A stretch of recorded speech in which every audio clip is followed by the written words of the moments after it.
we are going to learn about chemical reactions and chemical equations. So, see, first we learn what are physical changes and chemical changes.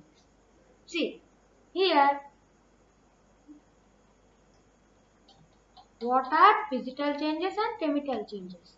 First, what is a physical change? Generally, physical changes do not involve any chemical reaction, and after physical change, the which substance is formed, again if we get it back by any process, then it is called a physical change. Like melting of ice. If you take ice and heat it, it will get melted. Again, if you take that water and keep in a refrigerator, you will get again ice back. This is the physical change. And sponge absorbing water. See, sponge is absorbing water. After sponge absorbing water, if you press the sponge gently, you will get again the water back. This is also a physical change. And melting of wax. This is also a physical change. Yes, no? Now, see here. These are the physical changes. Examples are melting of wax, sponge absorbing water, etc.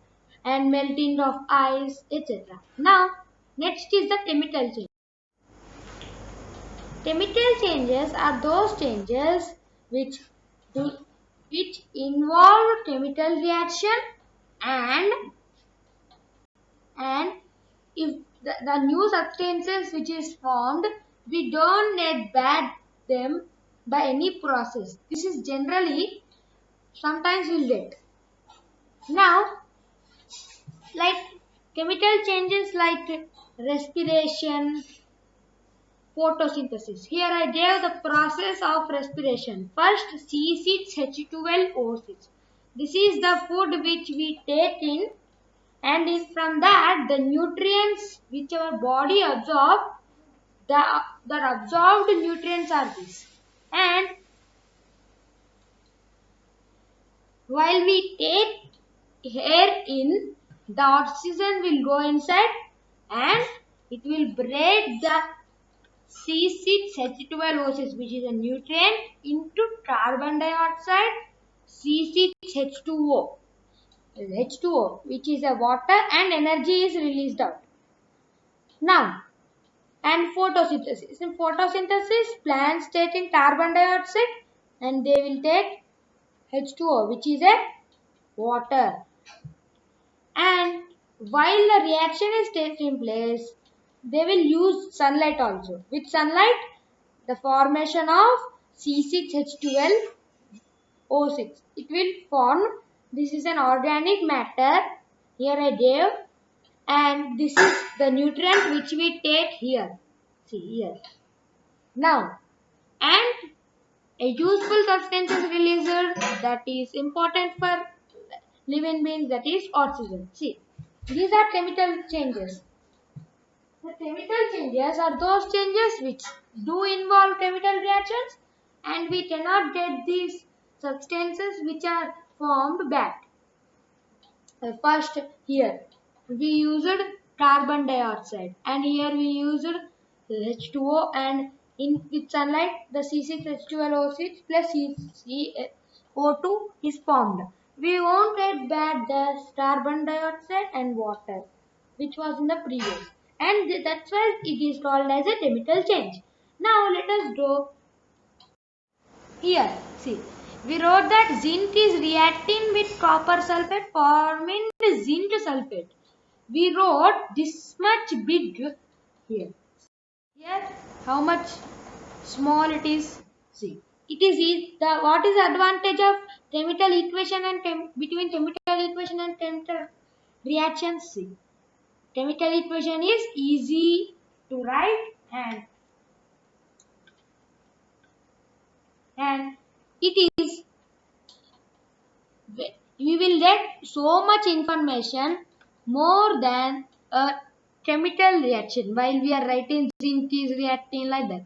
Now, this is useful What is the chemical equation? See, this is the symbolic representation of some chemical reaction. This is a chemical reaction going place, and it is a representation. Which representation it is?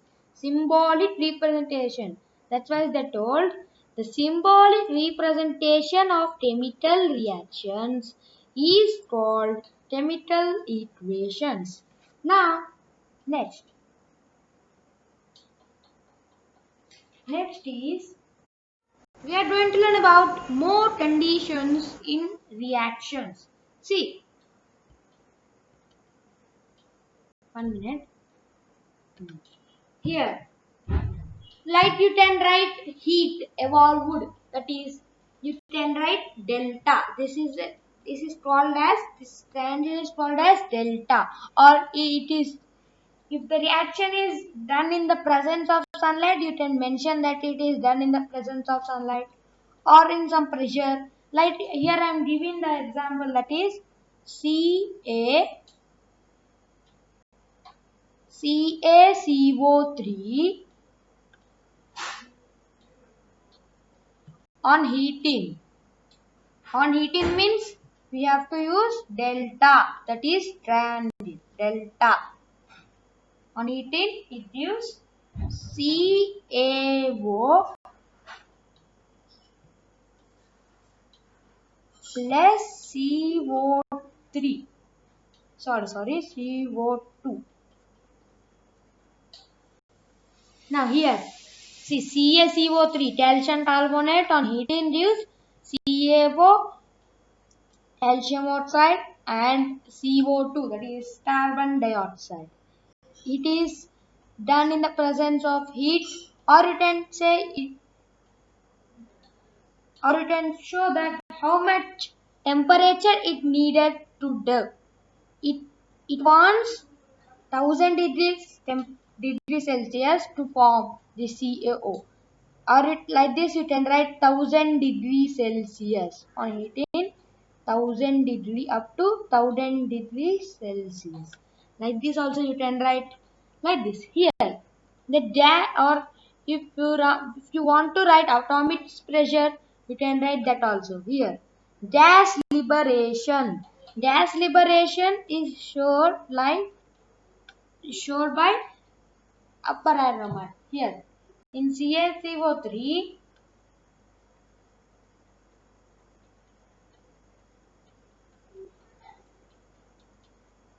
on heating gives CaO plus CO2. In the side you can write like this. 1 minute, sorry, I'll write.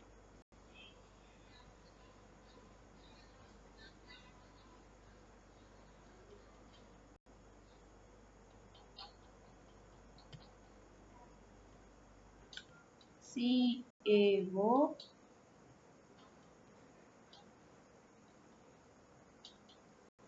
plus CO2. If you want to show the CO2 is a gas, if you want to show that the gas which is liberated is carbon dioxide, it is liberating, then we can show it by a upper arrow. In our next video, we will learn about precipitate formed physical states. Thank you.